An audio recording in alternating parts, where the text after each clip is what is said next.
And we hear it, we automatically know and can even tell when someone is reading something that is Yes. written. We're like, they're reading. And it's usually not their fault, it's that they're reading something that was written to be read by the eye, not for sound.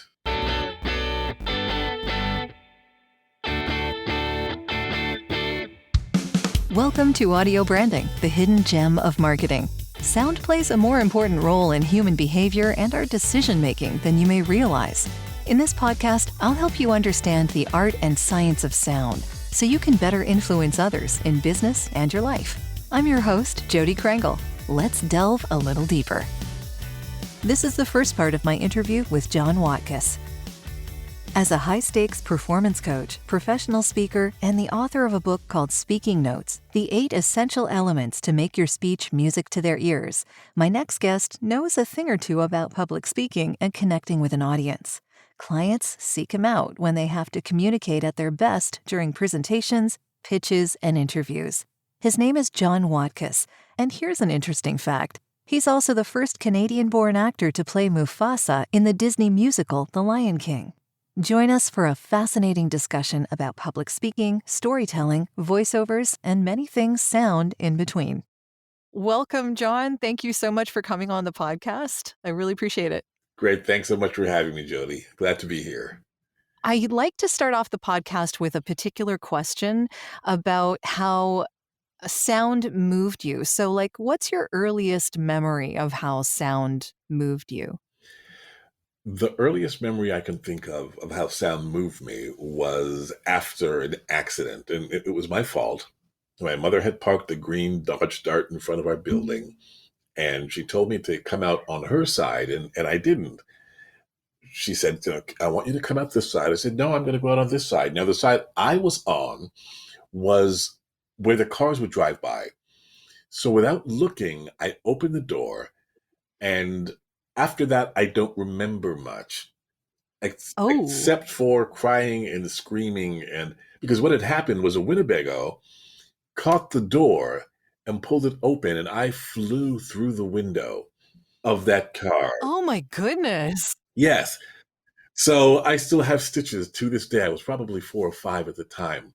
Now, the thing is, what they did with the window is they put plastic on the window so that as we drove, because of course I smashed it, as we drove, it would make this crazy sound.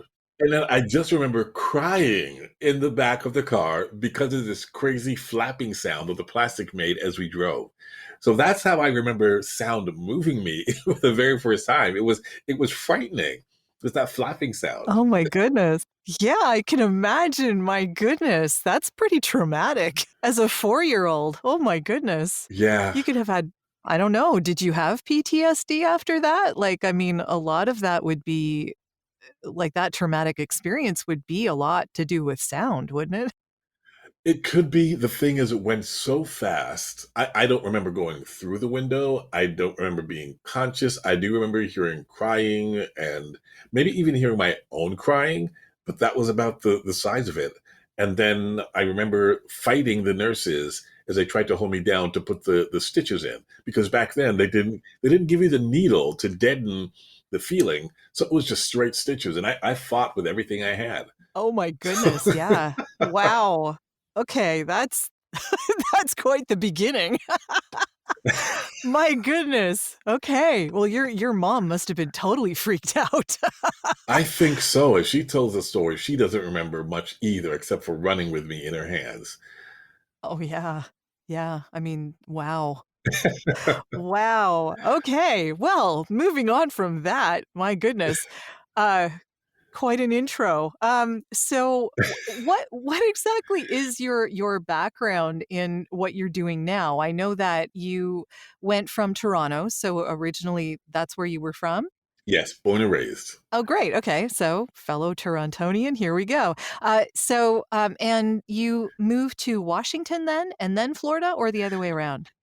Other way around, I moved to Florida back in 2009, I believe, and did that just as a way of trying something new. My mother had been in the States as a nurse for quite some time. Okay. And when she got her citizenship, they asked her, "Do you have any family you want to sponsor?" So we filled out sponsorship forms. It took 6.5 years. Wow. And yes, after the 6.5 years of another payment's due, I finally came down. And that's how I got here. I went to Washington for 1 year because I do quite a bit of public speaking coaching in the DC area. Okay. And I absolutely love it. But then winter hit, and I was reminded that I don't like winter. So I'm back in Florida. That's a very good reminder. Yes, Toronto in the winter is not a fun place. No, it is not. Uh, Although I do recall, and I explored them a lot myself, that the path underneath most of Toronto kind of makes us all into mole people when winter comes around. Absolutely. And it's funny because I never thought much of it. That's what you do when you're in Toronto. You walk in the path. Yeah. And then when people would hear that I'm from Toronto, they say, "Oh, you guys have that underground." I guess we do. I never thought of it as underground. It just escape from the cold is all. Yeah, well, I mean, the subways are huge here too. So, that's it's just kind of like par for the course. It's kind of all intertwined. Yes. But yeah, escaping the cold, definitely. So you mentioned that you do a lot of public speaking and coaching and all of that in Washington. So how did you get interested in public speaking? When did that become a thing for you? I know you did some acting as well, right? Yes. So I love the spoken word. It's always been part of what I did. Even back in junior high school, I remember when we would sell chocolate bars, the average or the regular sale for chocolate bar is, "Hi, would you like to buy a chocolate bar?" That's not how I sold chocolate bars. "Hi, I'm John Watkis, and I go to Oakdale Junior High School, and we're fundraising so that we can send ourselves to camp and to make sure that we have other activities to keep us out of trouble. And I was wondering if you would be willing to help us out by purchasing this chocolate bar for only $2." Well, I'd buy. There was always just the fluent communication. And I think a lot of it has to do with being in a multicultural city like Toronto. Sure. I'm born in Toronto, but my parents are Jamaican. Okay. So I'm a first generation. And in my school, you would have the Jamaicans and Koreans who came for the first time, Ecuadorians, you name it. They came from all over the world. And we had English as a second language classes within our school. Well, the Jamaicans who had an accent were put in English as a second language class, along with international students who didn't speak a word of English. Oh, So it was always apparent to me that the way you speak will determine how people judge you and the perception that they have of you.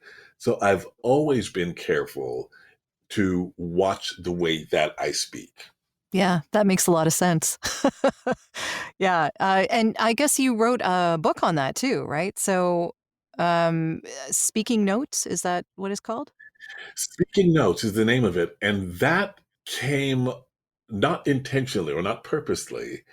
It was a client who made a mention to me. Actually, she asked a question because I had written a speech for her.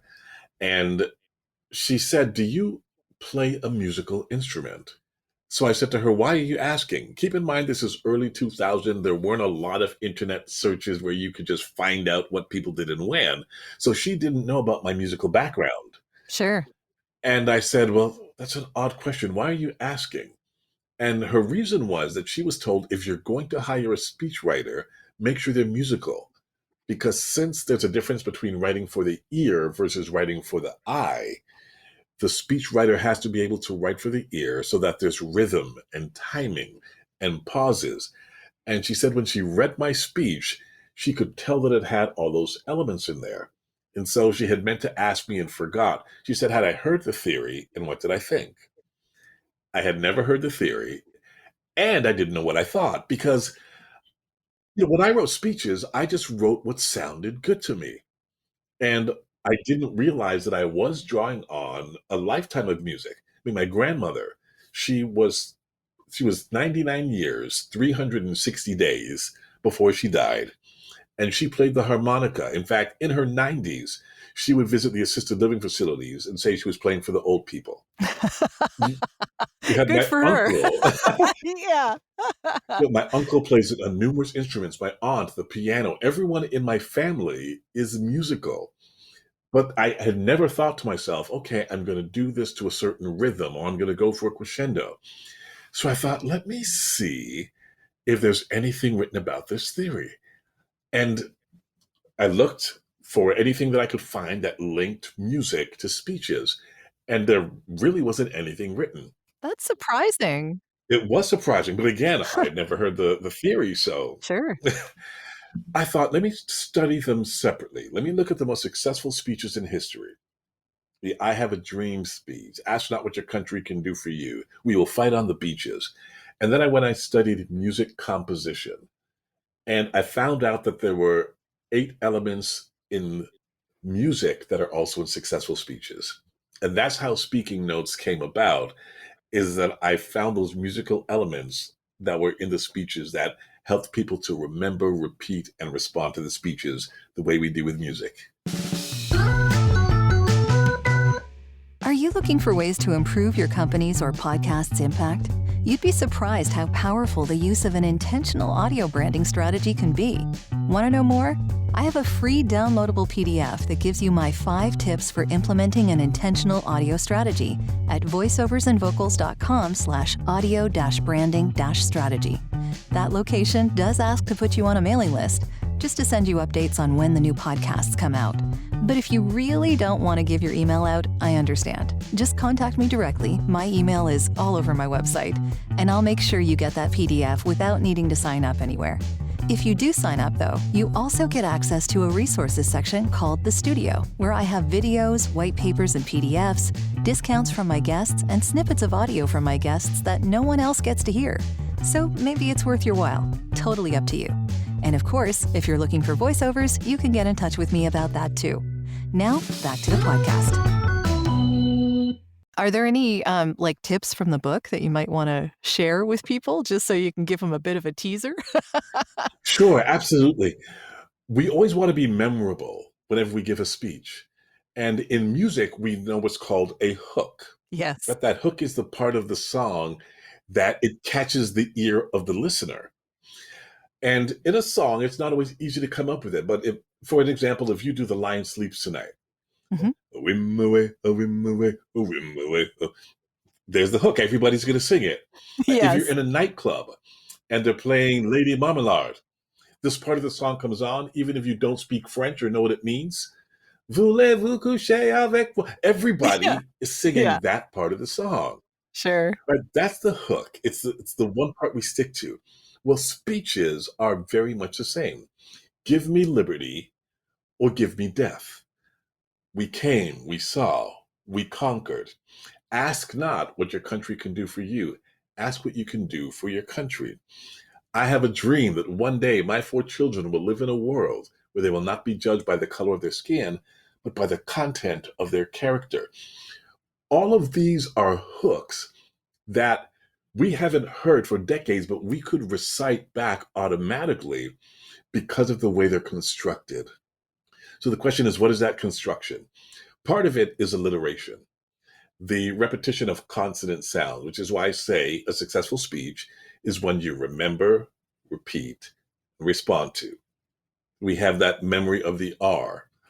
That's one of the keys to creating a hook in your speeches. Another way is also in that example that I use threes. For whatever reason, we remember threes more readily than we would a 4 or 2. And one example of that, Winston Churchill, when we repeat after him, we say, I have nothing to offer but blood, sweat, and tears. The actual quote was, I have nothing to offer but blood, toil, tears, and sweat. But we remember 3 instead of 4. I came, I saw, I conquered. Now abide, faith, hope, love, life, liberty, the pursuit of happiness. All of these we remember in threes because of the rhythm. So if you're trying to create a hook that people will remember, that just sticks in their brain, if you can use the repetition of the consonant sounds plus the three, that's another way. The easiest way, and not necessarily easy to put together, but easy to remember, if we go back to the O.J. Simpson trials, you remember that? Oh, yeah. Johnny Cochran, in one phrase, sums up in everything that was said, the most memorable phrase. If the glove doesn't fit, you must have quit. Yeah. So we remember that scene. Rhyming is a way to remember information. And of course, when you look at the construction of a song, it's usually that rhyming scheme that happens within the music and within the words. And there are rhyming dictionaries online that you can now just rhyming dictionary to look up all the rhyming words that would be helpful.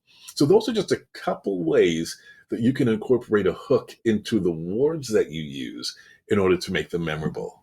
I love that. Yeah, and those are some really good tips too.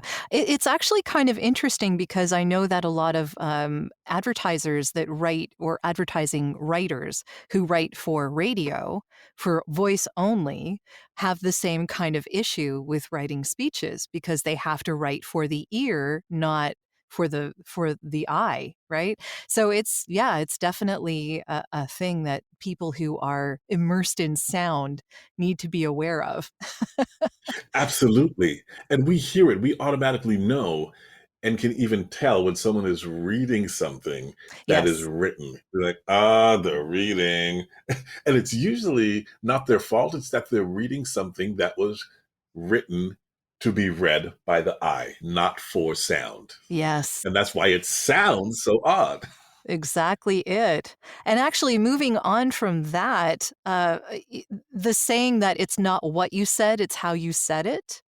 Um, the sound of how you are going to perform the speech, I guess. So that's true in public speaking then too. It is true. It's not what you said, it's how you said it. There are a couple of myths to, well, one myth in particular, a study that said that communication is only 7% words. The study goes back to Professor Albert Morabian, 1971, UCLA, Silent Messages, where he did a number of different tests, experiments. And when I say experiments, he might have tried to step in front of someone in line and give them a particular look to see if they'd let him in. Uh-huh. That's what I mean by test or experiment. Sure. And they found when there was a misunderstanding or a lack of trust, 7% of that distrust came from words. 38% was tone of voice, 55% was body language. Interesting. That's really what the study was about. Yeah, so that when there was misunderstanding, we've heard someone say, I'm sorry, and you know they meant it. Or you've heard them say, I'm sorry. Yes, Oh, definitely okay, different. Yeah. okay. Take a step back. So there, yes. Yeah, okay. So we've got that same word, but now you pick up the nuance in there that they're not really sorry. Yeah. So yes, it's not what you say, it's how you say it. We can choose the right words. It is important to make sure that the emotion we're trying to bring across comes out, because you also have people, even culturally, who don't speak with a lot of emotion. And if you're from a culture where you expect emotion, then you're never quite sure how to take the level of communication that they're trying to bring across. So how you say it culturally, among age, there's such an impact that it makes. And you always want to be aware of how you're speaking and how it impacts the people that you're speaking to. Sure. Yeah. And I know you're taking voice acting coaching now. Is that what you're in the middle of that? I am. And Yeah. it's an interesting process because you've got to read and not sound like you're reading. Well, exactly. I mean, that's exactly what we're talking about here, which is why I even raised the point. Yeah. And what I have found most challenging, and my coaches has always tried to get me past this, is it says don't read the punctuation. That's But tricky. it's different in voiceover than it is when you're doing a presentation. Hmm. Because in the commercials, you just want to go over the commas and pretend they're not there.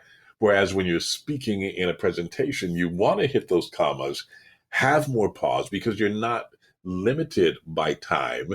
where you have to get something through in a quick period. So even within those two different disciplines, there is a difference in the way that you how the communication. Yeah, definitely. Yeah. There's a lot of interesting parallels, but interesting differences too, which is, yeah, what makes it challenging, actually. So, I mean, I guess the difference is that when you're doing a speech, people know you're doing a speech. Yes. You know, like they're aware, right? Yes. When you're doing voiceover, they're not supposed to be aware. You're not supposed to have that. You're not supposed to break the fourth wall. Absolutely. It's this conversation, and you're not necessarily supposed to be given time to think in a voiceover.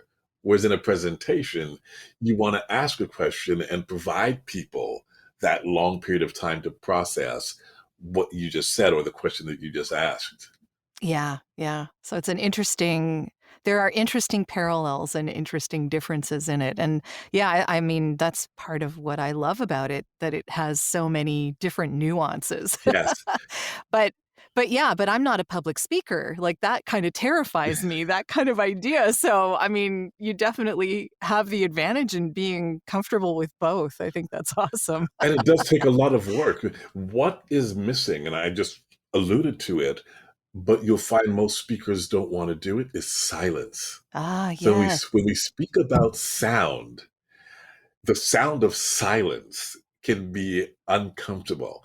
I remember in Toronto, I used to live over the DVP, the Don Valley Parkway. Oh, yeah. Yes, so you already get that. They don't call it a parkway for nothing, people. They do not call it a parkway for nothing. Yeah. Complete Just saying. sound. It's going, constant traffic. It doesn't end. Yeah. So you hear it, but now it just becomes white noise. It's in the background. You're accustomed to it. And after living in that environment for so long, I then moved out to Scarborough in the boroughs in the back of neighborhoods where there were no streets. And I remember the silence being deafening. Oh, It's like, yes. oh my goodness. It felt like a vacuum. So even that sound of silence has a completely different effect. And most people, when it comes to conversation, whether it's on the stage or just one on one, silence is so uncomfortable because we're not accustomed to it.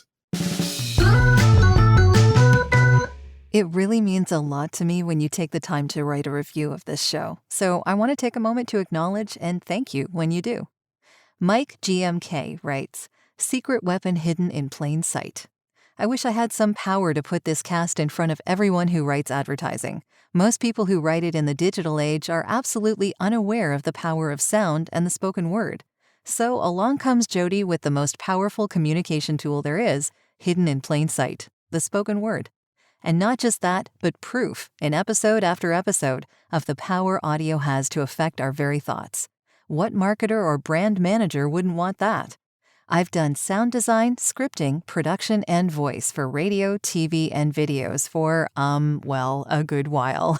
Am now listening to every episode of this show. I'm learning new things about sound in nearly every show. For anyone in advertising, video, audiobooks, television, and whatever I've missed, this podcast is of great value. Thanks so much, Mike. I'm really glad you're getting value from the podcast, and I so appreciate the kind words. And now, back to the show. Well, that's why we say and like and all over the place, right? We need our filler words to make us more comfortable. I'm Exactly. We're just getting as rid of it. guilty. Yes, I am just as guilty as any person in any interview or speech or whatever. Yes, it can be very uncomfortable. So what do you do to get past that? You just practice it. You give yourself a couple seconds, Mhm. and then you give yourself 3 seconds. It is the repetition and getting used to it because it will always feel like it's too long, especially if you were looking at the other person. You can see the need. If they ask you a question, you can see their need for you to say something right away. Yeah. Sometimes it will be that they're leaning in, or other times it's that they'll jump in and start answering the question for you. Yes. Guessing. They start guessing. Mhm. So it will always be a challenge. Just you will just have to remind yourself constantly to allow for it. And this is where I believe it was Jimi Hendrix, who said it's not the notes I play, but the spaces in between. Yeah.